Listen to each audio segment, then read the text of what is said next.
Good evening, everyone. Welcome to another installment of um, Visiting Rome with our famous and favorite Roman envoy, Olga. This is a program brought to you once again by Kensington and Chelsey and Westminster Libraries. After a short hiatus, we didn't have many events over the summer. So we are super pleased to welcome one of our favorite speakers tonight. Olga is a licensed tour guide of Rome and the Vatican City and has managed tours in Italy, Central Europe, Croatia, over the last 30 years, working for one of the best US tour operators for luxury travel, Tauk. She works as a coordinator and a guide for them. She specializes in private tours for families and individual custom-made itineraries. She's a lover of art and obtained her master's degree in arts management at the American University of Rome a few years back and is fluent in several languages, including English, for which she proudly holds a TEFL certificate. Olga has already spoken to us a lot about Rome, but tonight we are visiting a period in Roman architecture that is very interesting and that a lot of us don't know much about.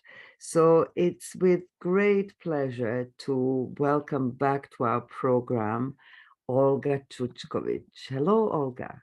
Hello, Nina, and hello, everyone. So happy to be back. I hope you will like this event. Brilliant. So let's start. Let's start from somewhere. Well, as Nina announced, it's going to be about rarely spoken about and rarely visited monuments and talking about a period that is not frequently mentioned too much because there's so much in Rome that overshadows everything that's after ancient Roman Empire or Baroque or Renaissance. But there's plenty of extremely interesting architecture in Rome. And I'm going to talk tonight about the years between the two world wars that frequently referred to as the period of fascism. But there's so much that is associated with that period that was actually started before the era of Mussolini and then carried out during the years in which he was in charge, first as prime minister and president of the council, and then as a dictator, as we all know. But there won't be any political references in this speech. I would just like to draw everyone's attention to all those really incredible works of art and architecture that can be seen at the streets of Rome. So the buildings that you can see in this first thumbnail slide are not from that period, but the street is called Via Street dell'Architettura, of the architecture, and it is in the neighborhood called EUR in Italian, or EUR, that's linked with the World Expo or World Fair, Esposizione Universale, Universal Exposition that was supposed to take place in Rome in 1942, but never took place because of the Second World War. We'll get back, obviously, to EUR because it is one of the most typical districts from that period. But let's see how does that last century, start in Rome. So we have buildings that are very much neo-historical. For example, this church that you see here, the Church of Sacred Heart of Jesus, was built in 1917. And it's on the banks of the river of Tiber. Anything that you find on the banks of the river of Tiber, with very rare exceptions, cannot be more than 100 years old because the embankments were built in the late 1800s. So we have this period at the turn of the century where there's plenty of references to Renaissance, to Gothic, to Baroque, to medieval. And there's also a peculiar style typical for Rome, this yellow building next to the Church of the Sacred Heart. That is a style that we could also call Umbertino. Umbertino, like the reference to Queen Victoria, Victorian. We had King Umberto at the turn of the century, and the buildings from the late 1800s, we frequently refer to them as Umbertine. Now, in 1901, between 1901 and 1911, I've written some references at the bottom to the left of the slides. There's also this whimsical style that imitates classical, these lovely naiads, the water nymphs playing at this fountain, and the buildings surrounding it are Umbertine. So a little bit before the beginning of the 20th century. And at the far end is I'll point out with my laser, there's the famous Vittoriano monument that we're going to get back to, although it wasn't built between the two world wars, but it is always stealing the show, stealing the attention. Around 1911, there was this beautiful gallery built, the National Gallery of Modern Art, which is absolutely worth visiting. It has about 20,000 works exposed from the 1920s to 21st century, amplified in 1933. So one of the myriad things that are worth visiting in Rome. Hopefully one day we'll go together. And there's something that's very typical for one architect whose name was Gino Coppedè. Coppedè was from Florence originally, and there is this small settlement, small neighborhood, 1 square and just the buildings at each corner. They like to call it district. Actually, he called it a district. That is a bit of a heritage of Liberty style, but as Gaudí in his own time, Coppedè had his own expression, and the neighborhood was started in 1915 and completed 1927. In Italy, the Art Nouveau was called Liberty because there was a gentleman whose name was Liberty, Mr. Liberty, and he traded with the draperies in England, and somehow his name became associated with Art Nouveau in Italy. And Gino Coppedè built really whimsical homes. There are apartments and offices. This one's called the House of the Spider, as you can see above the entrance. Then really a lively square that is on many itineraries. They just take groups to see Gino Coppedè architecture with his fairy tale buildings. And at the same time, again, we are venturing towards the period that is mentioned in the title of the event. This is a neighborhood called San Saba, and while it has ancient Roman remains, it has a medieval monastery of San Saba. It is known especially for this social housing project that was started by the Kingdom of Italy, 1907 to 1914, and it's near the ancient baths of Terme di Caracalla, the baths of Caracalla, and it was the result of this regulation plan of 1909 in Rome, which provided for social housing for the people who were the workers who were employed in some of the state institutions. And what became typical in that period for these slightly higher end, because these people were, let's say, middle class, they were employed, they were not poor or slum dwellers. These little villini, the little villas, or villini in Italian dialect, with the gardens, usually 2 families in one little villino.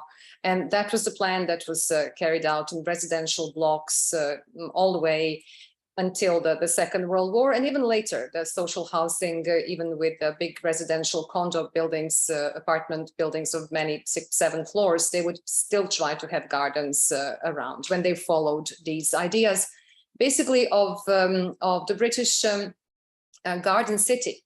Mr. Howard came up with those ideas, and they were partly applied in Italy. Then the building from 1915, this is social housing for the workers of the railways. And this building has 120 apartments, and like all those huge buildings, has an inside garden, and usually a building that was either kindergarten or for the dopo lavoro, the after work, like a club of the workers. And we'll see that as a pattern a lot around Rome. Very peculiar district, which became very expensive also because it is very charming, is Garbatella. Garbatella was started in the 1920s, and the project, which was never carried out, of a canal, navigable canal, with the river port from the Tyrrhenian Sea, and it was meant for the workers, for people connected with the project. It was never completed, but today when you mention Garbatella, everybody's, oh, how lovely. There are a lot of great restaurants, great architecture, and a great sense of community as well.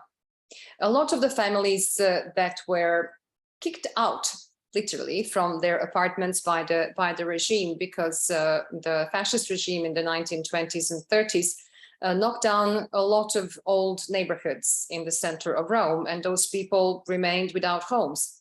So many of them ended up in these back then social housing projects, and today they could also be descendants of those families, because they were offered the chance to, after paying for years low rents, they were offered to buy those apartments from the state, from the institute in charge of the social housing. And their descendants may have sold to anyone else. So if you buy an apartment in one of these buildings, and even like this one, you can find yourself with someone who's, let's say, wealthy, so bought in a gentrified neighborhood, or somebody who's still relatively poor or marginalized because they just never sold the apartment. And this one is not privileged building. It's one of those ex-hotels, suburban hotels, where people had, I'm talking about 1920s and 30s, they had facilities in common, and that was the way of taking care of the poverty and a lot of immigrants who were coming to Rome as the city was growing very, very fast. And in a lot of these buildings, they would keep, for example, the anti-fascist protesters during for example, when Hitler visited Rome in 1938, a lot of the anti-fascists or communists who organized the resistance movement in Italy, they were kept here under the police control. So there is the building of the police also from that period in a bit of a rationalist style. This is the famous Albergo Rosso. Just wanted to show you the one that's really has become the symbol of the neighborhood. And when you go inside, once I sneaked in and there are these spiral stairs, and you see how the apartments, some of them were just rooms, and they would all come out on the same spiral ramp of the stairs, and they used to have facilities in common, but of course not anymore.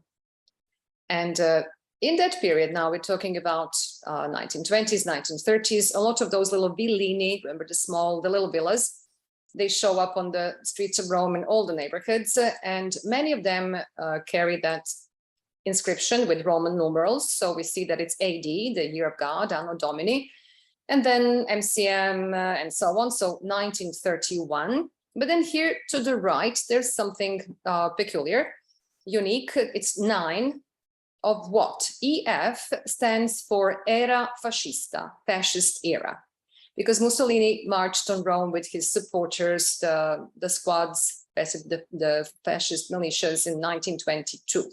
So 1931 would be 9th year of the fascist era. Now, this is a typical little villa or villino, and on the Aventine Hill as well, which is today the sort of a Beverly Hills of Rome. There are some that are really expensive now. With this one is beautiful, 1929. This sort of a neo-medieval style, looks like something really historical with a tower, but it's actually 1929. A lot of course, private construction companies were following the same style. And so I will just show you what can be seen on the streets of Rome from that period. Talking again about social housing, next to, remember we mentioned, I already showed you this yellow building, which was built 1915 for the workers of the railways, which was so many, they were very, very numerous. Then next to it, here to the left, where I'm marking with my laser, that's 1926 social housing. And that is one of those typical, also with gardens inside, based on the garden city philosophy of Mr. Howard that spread internationally. You can sometimes see, how wealthy the current dwellers are, or not wealthy. And this is a beautiful garden that I found. People would usually just leave the gate and they would let me in. Obviously, it didn't look that dangerous. So I entered into many of these courtyards and saw beautiful gardens but the buildings frequently have maintenance problems, infrastructure, sewers. So whoever buys these may be gentrified neighborhoods, because now they have become closer to the city center. you have to be very careful about who bought from whom in what instance, and how good are how good is the infrastructure, especially the sewer. And this would be a typical school of the late 1920s. Again, this rationalist style with slight references to historical, however, because we're in Rome, and there's always a tendency to add something that would express the Italian spirit.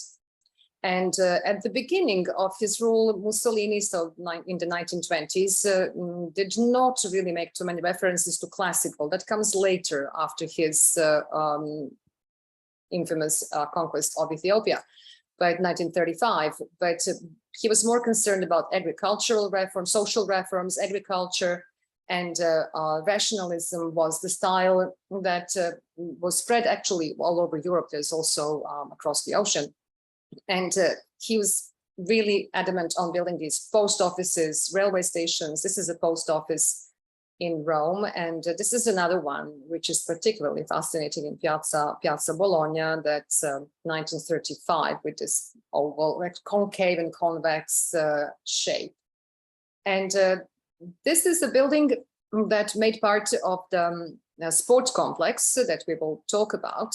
This is quite a famous architect of that time, Luigi Moretti. And this was a fencing academy, and still today it's owned by the sports authority of the Italian state.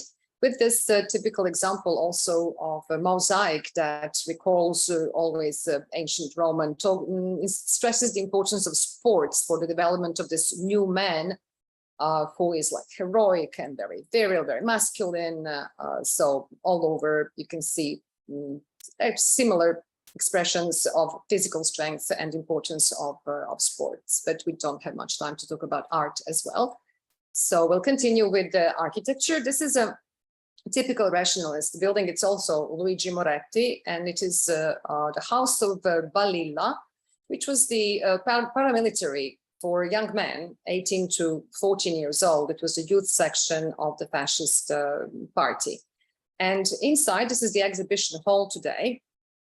There is a map that shows Mussolini's conquest. You see here Libya, Ethiopia, and it's the testimony to the past of the 1930s. And Mussolini was at that time, he had his office here on the main square, Piazza Venezia. And we are looking here to the right at this brown building, this balcony, from which he held his speeches. This building goes back to 500 years ago. It was built by a pope who was from Venice.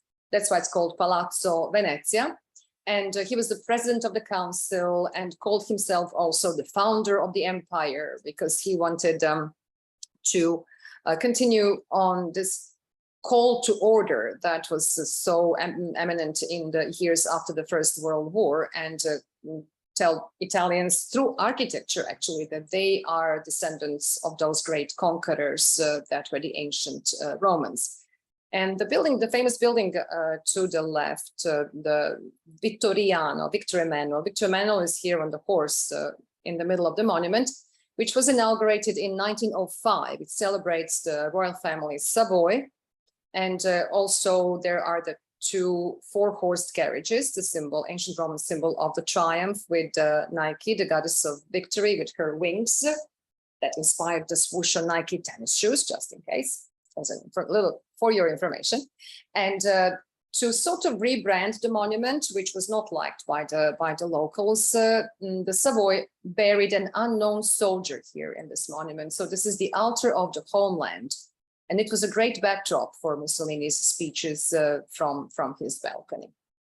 And he handled so much. I mean, he visited about 320 construction sites during those years. In almost all Italian cities, you find the traces of that era.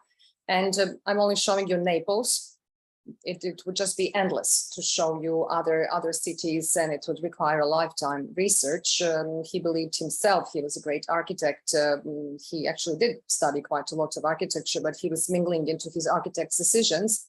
And this would be like a typical post office again, but again, this was in Naples. And what happens in the very heart of Rome? This is the street now called Fori Imperiali. You see the Vittoriano monument in the backdrop. And this unnaturally empty space, now as we turn around, we'll see the Colosseum at the far end.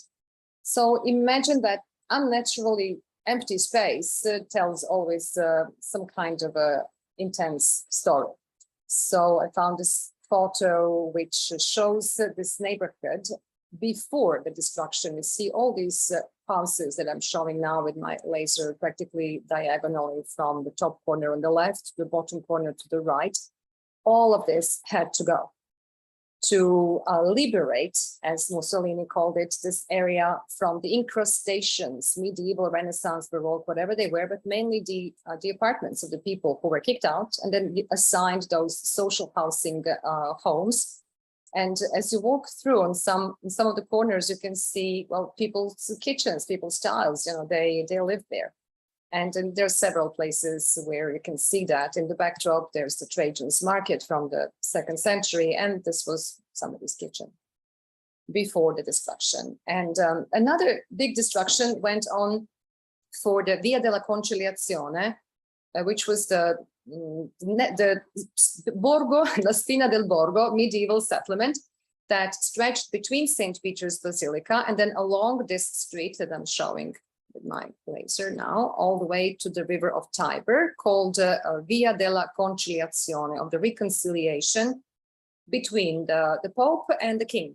Now, in 1929, Mussolini and the Pope Pius XI signed the so-called Lateran Treaty, which regulated the relationship between the Vatican city-state and the Italian kingdom, and Pope finally was given back his sovereign state. And this street, the project to knock down the La Spina, the spine of the Burg, Il Borgo, from German Burg or Borough in English, that was already meant to be done in the 1930s, but actually completed in the 1950s. So this is how it was before.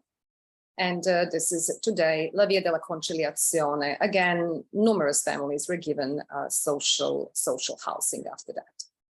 And just to show you this transition, this is another one of the Umbertino styles, or eclectic and excessive decorations. This is the Palace of Justice. That's a story in itself, but I just wanted to show, it's 100 years old. It's from 1889 to 1911. But right next to it, there is a building that was the National Association for the Invalids of the War, because Italy suffered so much in the First World War. I mean, so many nations, obviously. 600,000 people died in the First World War, and it's referred to as La Grande Guerra. And there were so many people who remained invalids. And today, this is there are the offices of the General Power of Attorney at the Court of Appeal, but it is a great example of the architecture of that time, a combination of bricks and travertine. Now starting, and they see the Ionic capitals on the columns imitating ancient Roman. Now we are starting with these references. And here the contrast between the past and the present. So in the back, there is the Ministry of the Interior of 1911, 1925. This like a Greco-Roman classicism in this modernized form, but right in front of it, very clearly a fascist fountain with the she-wolf, the symbol of ancient Rome, the she-wolf who raised the twins. Here they are, Romulus and Remus, and she's a symbol of Rome. And of course, Mussolini takes all these ancient Roman symbols to reinforce his political position and his propaganda of himself as the continuation of the Roman emperors. He thought of himself as new Augustus. Then a lot of office buildings. This is Via Barberini in the very center of Rome. The Theatre of Opera, which was started in 1926 and completed in 1960 by the same architect. His name was Marcello Piacentini, and he was known as the architect of the regime. He was the closest collaborator of Mussolini, and he's responsible for a lot of buildings of that period. For example, also this ex-Ministry of Corporations, which is currently Ministry of Economic Development. It's on that elegant street called Via Veneto. Again, this is not bricks, this is tufa or tuff, TUFF, volcanic rock and volcanic mud, compressed and petrified. And it contains an extraordinary collection of art, which I never managed to see because it's open just a few days a year and somehow the date never worked. So once it does, we may talk once about just the art of that period.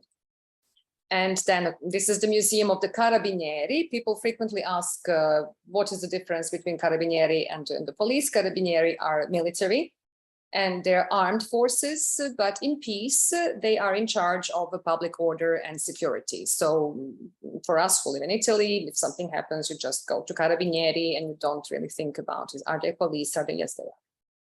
But they are military. Now, rationalist style is there really arrogantly. This is an insurance company, INA, which existed between 1912 and 2013. Then it was absorbed by another insurance company in Italy. And when you see these high-sounding slogans in Latin about the empire, about the decoration of the city, everything in Latin with big letters, that's 1920s and 30s. This is 1937. And very typical for the system, again, abundance of the workers of the railways. There were these dopolavoro, but dopolavoro ferroviario is for the workers of the railways, but there were these dopolavoro, after work clubs connected with a lot of other institutions, anything that were the institutions of the government. There were these dopolavoro, but also in the countryside for the farmers. And some really have this extraordinary architecture, like this one is quite famous. It's still actually the Dopolavoro Railways Workers Club of a sort that organizes tourist the trips, excursions, activities, sports events. It still exists in that function. And talking about the railways, this is one of the really famous social housing projects from 1929 with this famous gate with the two deers who are missing their antlers. There are little anecdotes about that, but that's too long a story. And inside, see, I was sneaking into these courtyards wherever I could. There's always a beautiful garden and ubiquitous she-wolf. There she is on the fountain in the center with a disrespectful pigeon sitting on its nose. And now the bridges. This is, I'm going to show you just one that was started in 1938, actually completed in 1951, with these eagles, the symbol of fascism, which are actually imperial ancient Roman eagles. So is La Lupa, the she-wolf, and really impressive bridge on a very political location. That's where the important streets started, roads, Cassia, Flaminia, really very, very clearly the fascist period. She-wolf is obviously everywhere. Now, there's sometimes these belated neo-historical buildings, like, for example, the Ministry of Public Education, which to me looks like a lovely building, but the architect, Bazzani, was attacked like, you are so folkloristic and backwards. It's like the horror of provincial style. But those were the critiques of his rationalist colleagues who were so much into modern architecture at that point. And even the religious institutions would go for those styles popular at that time. And this is, for example, the Congregation of Our Lady of Charity of the Good Shepherd. And it was built, it's huge. It's like the holy city. There are so many facilities inside.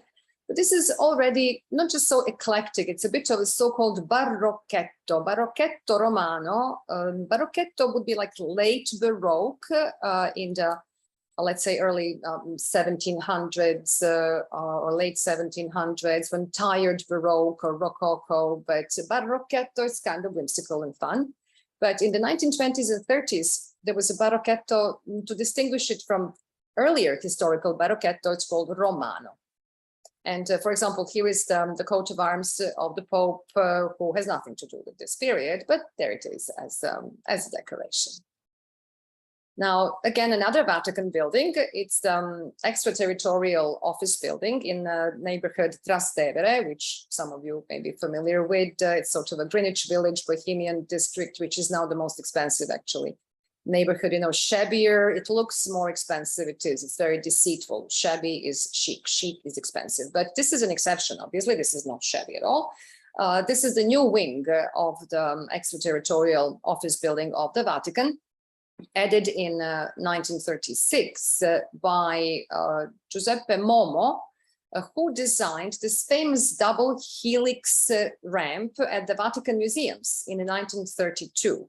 The double helix, where one ramp was used to enter the Vatican museums, formerly the private collection of art of the popes, and the other ramp to leave the museums.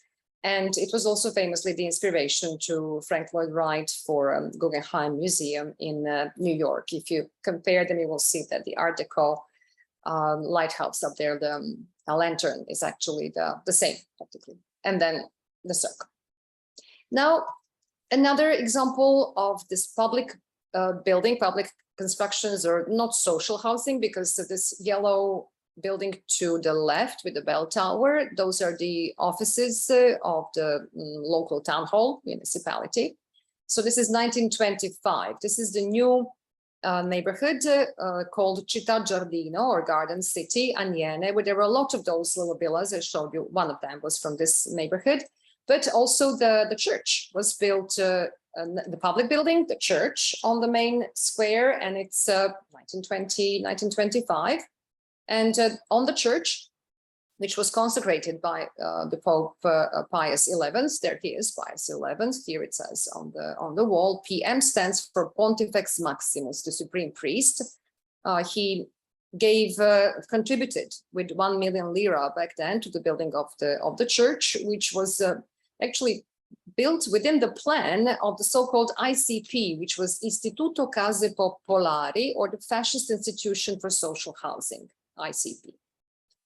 And this is again Barrocchetto, Roman Barrocchetto. These are now very expensive apartments. I have shown you so far just the neighborhoods that are not far away, that have been gentrified and that have become expensive properties. This is again the same block for the workers of some institution of the government. There's also very high-end Barrocchetto of that period. Here, I found out these apartments were built for the officials that were ranking very highly of the regime, but some apartments are being sold now by somebody totally unrelated. So they have been passing in ownership many generations. But this is very, very prestigious, very expensive. And now back to the public housing or social housing. This is quite famous neighborhood, this yellow building especially, because it has been restored, renewed, and they have resolved a lot of the structural problems and infrastructural problems that the building had. And in the past, you see, the migrants were not international migrants. They came from poorer parts of Italy. And with these buildings, they wanted to celebrate the functionality in architecture. So many families were given the functional dwellings. And at the same time, there were the hospitals built, factories, there were new employments for these people. And this courtyard in particular, when you take a look above at the balconies, they form like a letter U, which is, okay, well, whimsical architecture, but not just, it's very political, because from the aerial view, it actually, the buildings form DUX, Dux, Duce. And there was also another settlement, a slum practically, that was built in that shape. It's gone, built with very bad material. And also from the area, you could see Duce, D-U-C-E. So again, very political balconies. And again, another example of social housing. You can see these oval walls and balconies, kind of, that's 1930s. Then this is public housing, social housing for the civil servants, 1938. These are now quite expensive also because of their location close to the city center, nice neighborhood. This a little less because they're too crumbled, but are too close to each other. And then there is another neighborhood called Testaccio that has been made so popular, but the food market, startup companies, murals, it's a very, very interesting and increasingly expensive neighborhood. I checked recently, for example, in one of these social housing homes, the 4th floor, not this one in particular, but let's say they're all very similar with these gardens in the middle. 4th floor, about say 70, 80 square meters, no elevator. It's the price of the square meter is about 6,000 euro. Maybe you can go down, but then you have to invest a lot because these are old. It's 1920s. And in the same neighborhood, there is this beautiful building that's known as Kremlin. It's also 1920s, but Kremlin, like in Moscow, because historically several leaders of the left-wing parties lived in this building. So it's called Il Cremlino. That's very prestigious.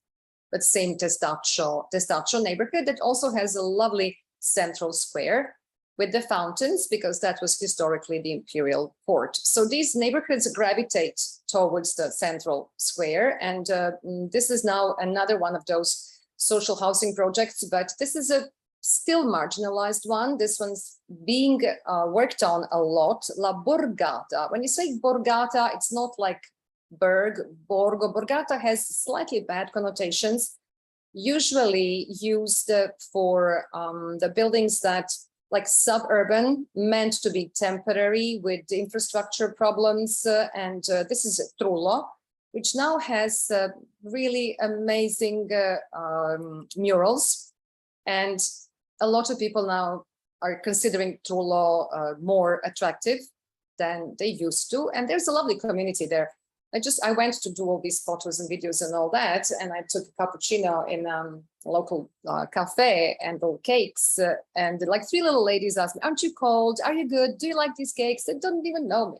So there's this, there's still this lovely neighborhood spirit in, hello Frida, in these neighborhoods when they're good. Sometimes they're not that good, but let's say Tuffello, this one is another borgata.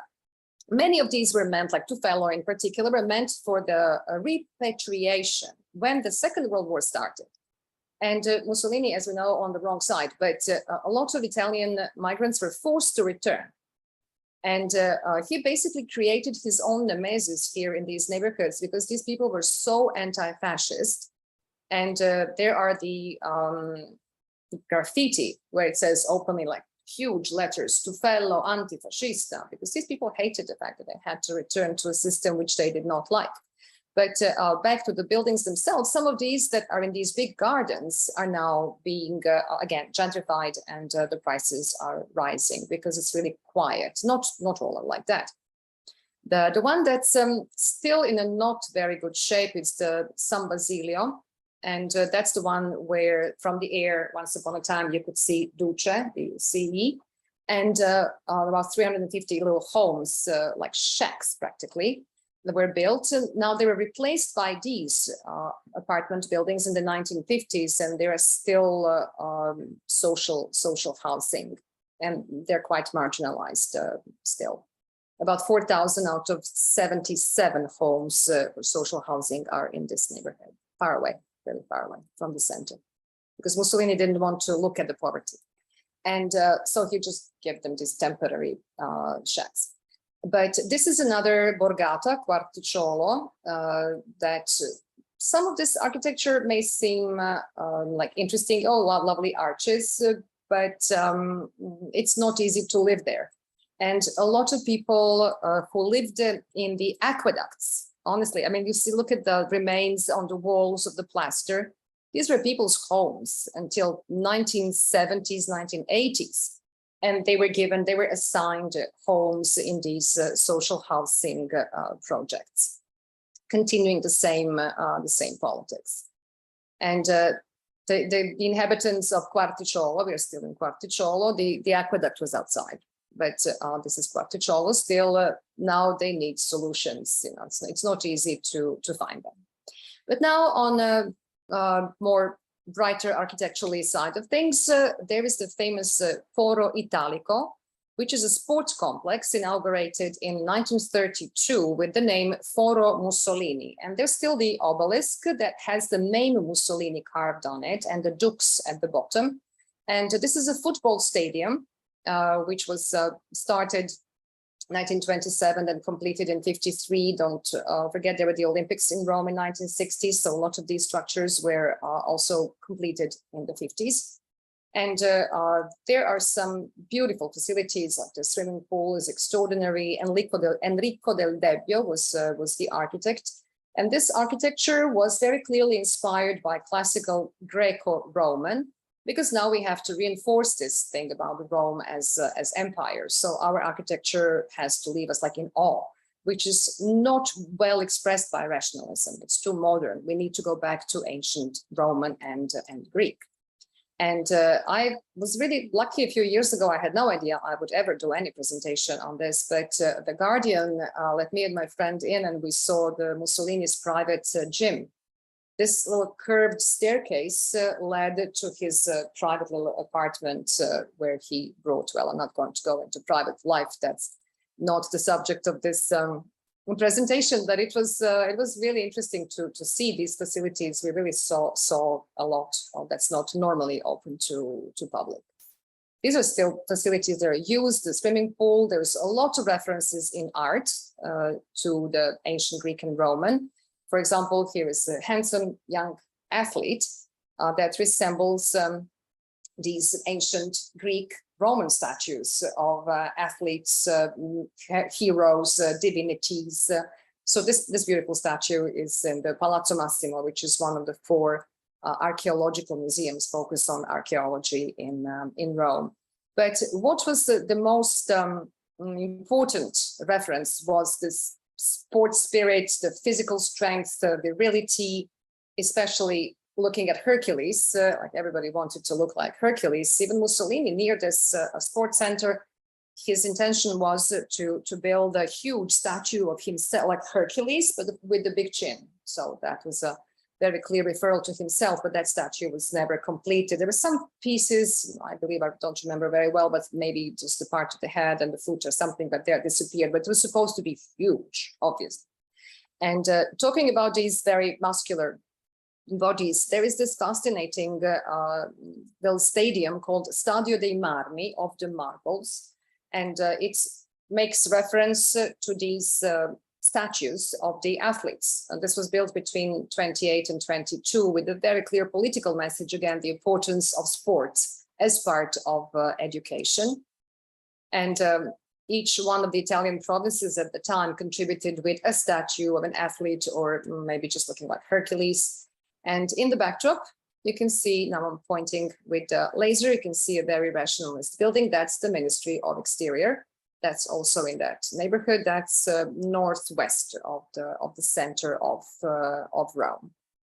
And in those years now, 1935, there's this project by the rationalist architect, the close collaborator of Mussolini, Marcello Piacentini, we mentioned him earlier, realized in 1935, in line with European rationalism and American colleges, but introducing Italian tradition. And inside the Aula Magna, the Great Hall, there is this famous fresco by Mario Sironi, who was a very eminent artist of that period, with a lot of references to the fascist era, which was covered with the cardboards and then pulled out and then painted over and then eventually restored as it was. And it represents Italy. Here, the woman in white, like a toga in the very center, between arts and sciences, and with obviously symbols like triumphal arches. And it resembles Raphael's School of Athens. So the connection, the ideal collection with the myths of antiquity in the connection between art and architecture. Inside, there are many of really gorgeous buildings of that time. This university, La Sapienza, frequently ranks first in the world for classics and ancient history, I think since 2018 every year. And there's a good reason. It's a great university and goes back to 1303, but of course in different buildings. And Minerva In the center, the statue of Minerva marks the whole, like the center of Agora, or the forum. And it was Arturo Martini, and there's a little superstition among the students: never look her in the eye before the exam, because you're not going to pass. So every student has to remember that. And now this surreal metaphysical building, from the outside, it looks like a box by Joe Ponti, but it is being put on, I mean, many of these buildings are being put on the list of protected monuments. And there is this extraordinary library inside. I went on many guided tours on some of these monuments because they're just not open to public. And this library is really, really extraordinary, of the Faculty of Mathematics. Now back to a really important monument for that era. It says here, Ara Pacis Augustae, at the bottom to the right, inside this modern shell that was designed by Richard Mayer, the American architect who won the competition. There is the competition for the new shell. The old one was falling apart. That's the square where you can see farther in the middle. There are 1930s buildings of National Institute for Social Security. And behind the cypress trees, there is the mausoleum of Emperor Augustus, which Mussolini freed from the apartments, houses, these medieval and later incrustations, as we would call them. And he freed the monument, which is now just being restored, and it's visible finally. But inside this shell, there was an older one. There is a monument known as Ara Pacis, the altar of peace, which was recomposed from bits and pieces, like myriads, thousands, extracted from the foundations of a building about 300 meters from the site, and recomposed here for the occasion, on the occasion of the visit of Hitler to Rome, just to impress those Germans with Italian past and how we are actually the emperors. And no, there is a political decision to place it next, obviously, to the mausoleum of Augustus. So this is inside. It's a museum now, an exhibition hall. And then you look around and you see 1930s buildings and the mausoleum of Augustus, which just recently actually became visitable again. I talked about it a little bit in my presentation on archaeology in Rome. And then there comes the most famous one, Esposizione Universale. This arch was never completed, but it was meant to be built in this neighborhood called Eur today. We mentioned it at the very beginning with the thumbnail photo. This is the manifest with the triumphal arch, obviously ancient Roman, but in the modern version. And this exposition or World Expo or Fair was supposed to take place in 1942. It never happened. It would have been the 20th anniversary of the March on Rome of Mussolini and his squads. And it was in the middle of the countryside. There was nothing there. And these buildings are still there, but they, of course, have completely different purposes. The most famous one is this classical square Colosseum, as it's referred to. This is urban planning in the sense of ancient Roman, and like urban squares, and square Colosseum designed by Marcello Piacentini, who was in charge of the whole neighborhood. And it is now rented to the brand Fendi. And it was also an exhibition hall, but it is one of the symbols of the system. I like it here. There is a little car and there is a little person at the steps, so you can sort of grasp the size of our square Colosseum in Rome. And this is a video of the neighborhood. You can see these buildings are either insurance companies, then the Congress Hall, banks, and obelisk again. So again, resembling the ancient Roman architecture. Of course, it became residential and commercial. There is a huge area around these buildings now where people live, or there are the offices. Rome is sprawling now miles and miles from the historical center. But this style now that Mussolini prefers in the 1930s is more like monumentalism. This rationalism was encompassed in fascist together with functionalism, but monumental actually stresses again his imperial ambitions, and this propaganda was stemming from the imperial past. You have to convince the masses that they descend from special race of conquerors, and you're using these visual impacts that the popes used as well. For example, this is the Quirinale hill with an obelisk that's ancient Roman but in Egyptian fashion. And also the square of St. Peter's, obelisk and the columns. So columns are an obsession of the monumentalism, and the obelisks, obviously. And the columns are very prominent in Eur. Again, this is the Congress Hall, Palazzo dei Congressi. And this is an old photo of how it looks inside. You can only enter when there are some events.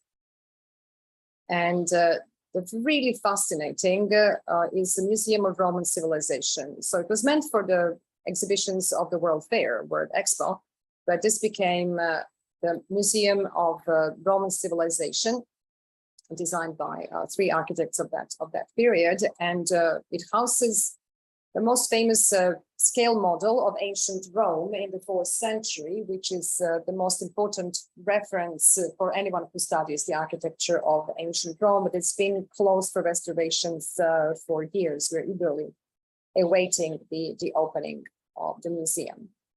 And what is today known as the Palazzo degli Uffici of the office building was basically meant to be the ticket offices, to go and buy the tickets for these exhibitions that were to be held in these monumental buildings.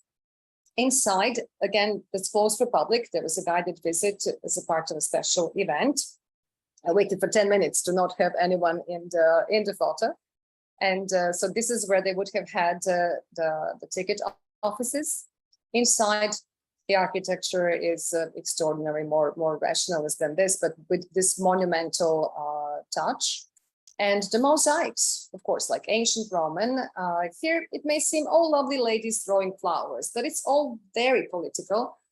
This is Flora, who gifts Juno or Hera with the flowers, because Juno couldn't have children, but Flora gifts her with flowers, and Juno comes up with god Mars. God Mars, the god of the war, who's the forefather of the Romans, because he is the father of Romulus and Remus. Romulus and Remus are ubiquitous, and a she-wolf, which doesn't look that much like a she-wolf here, but anyway, we know it's her because the twins are here. And of course, it imitates what would have been the style of ancient Roman mosaics. This one was found on the hill of Celio above the Colosseum in a basilica called Ilaria, the sanctuary to Cybele, great mother goddess, mother of artists. So again, you see how the style actually recalls ancient Roman black and white mosaic. So this is ancient Roman.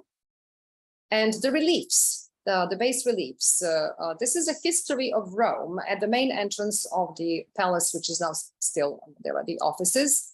And this is from, I'll go from the top, and just to show you before that, where does Mussolini take inspiration from? Ancient Roman. This is Trajan's column with the reliefs showing his conquest, how it went to conquer nowadays Romania, cross the Danube and return in triumph, which was always a disaster for local population. But here we go with, at the top, you see there's some, again, Romulus and Remus, the little twins. Then we have the emperors, Emperor Augustus, and we have, to make it short, we have here St. Peter's and the re-erecting of the obelisk, which had to be moved slightly towards the center of the St. Peter's Square, to conclude with the culmination, which is, well, Mussolini on the horse. And here is the Victor Emmanuel monument. I'm pointing out with the laser.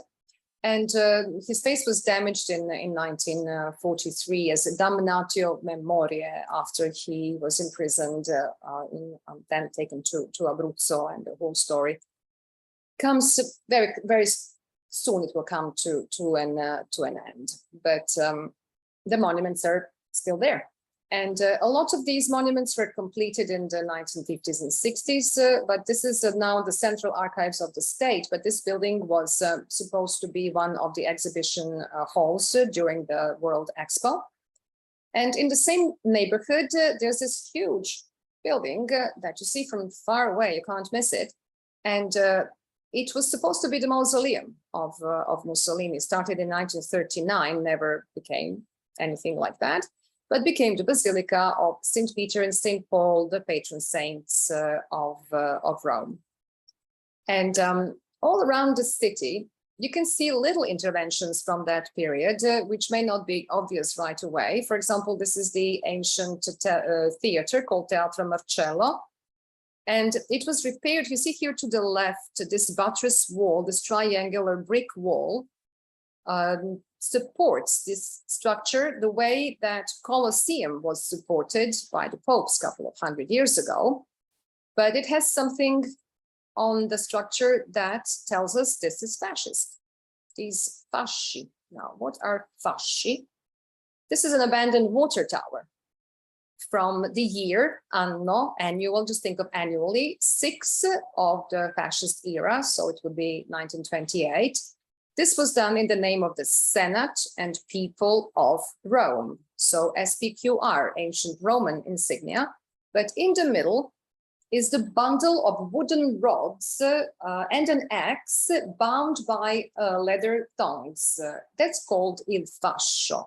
And so that's the ancient Roman symbol of power and authority. Il fascio was, with the bundle of rods, was used as a symbol of justice. Also, this is 17th century, a Baroque church. The figure of justice holding the bundle or fascio.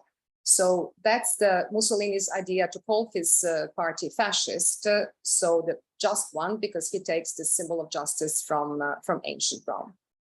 And even see in Piazza Navona, you wouldn't say, oh, where is fascism here? Well, here around the fountain del Moro, so one of the fountains at the Piazza Navona, there's this, eagle, and SPQR, Senate and People of Rome, and EF, Era Fascista.